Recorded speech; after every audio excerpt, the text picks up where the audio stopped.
And it's called Midwestern, which is where I'm from.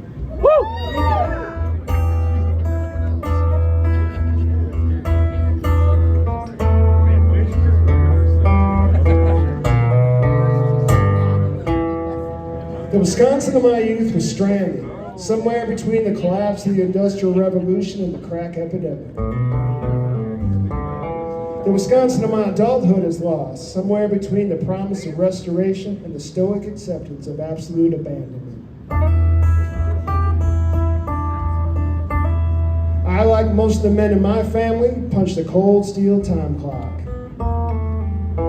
And I swept floors, cleared dishes, cleaned cars, emptied trash cans, painted houses, demolished bathrooms, installed cabinets, remodeled kitchens, built crates, and repaired instruments.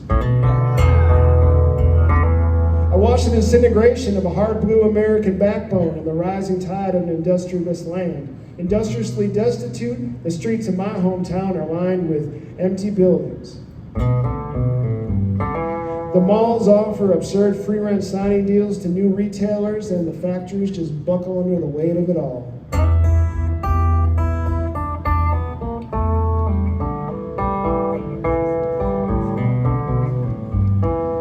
Saw the rustic grit of production fade into the mundane beige of entry-level white-collar occupation. I listened to the dreary rhythm of sweeping white-collarization and the repetitive, aggressive romanticization of skilled labor and hostility for the general laborers from which skilled laborers are cultivated.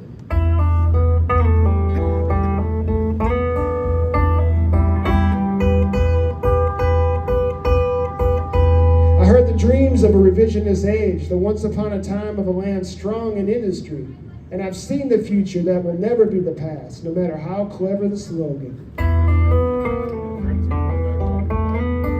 I watched a crusty old region stuck in its ways, too slow to join the future. I saw the agility of a world running faster than the speed of internet, chasing progress, chasing the already known.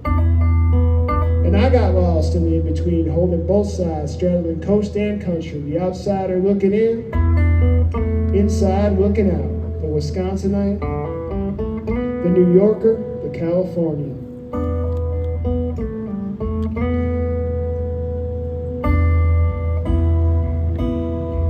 Connected by a splintered pathway of dismissal.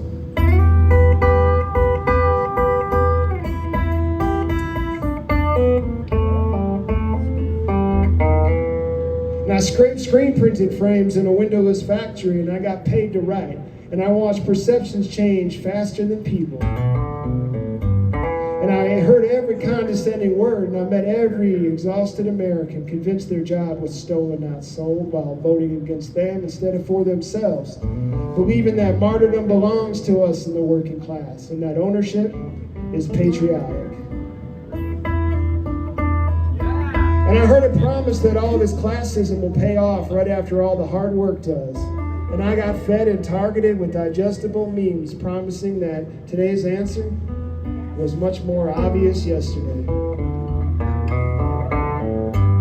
The Wisconsin of my youth saw the greatest industries of the 20th century shrivel up and die. I watched the golden age of industry packaged, leveraged, and sold like the Garden of Eden to cripple the population that it panders to and to fuel the classist, racist, sexist, nationalistic objective. And so I went back to work, lost my home, left my family, was laid off and foreclosed on. And I got canonized by an infographic and another promise that today's problems didn't exist yesterday.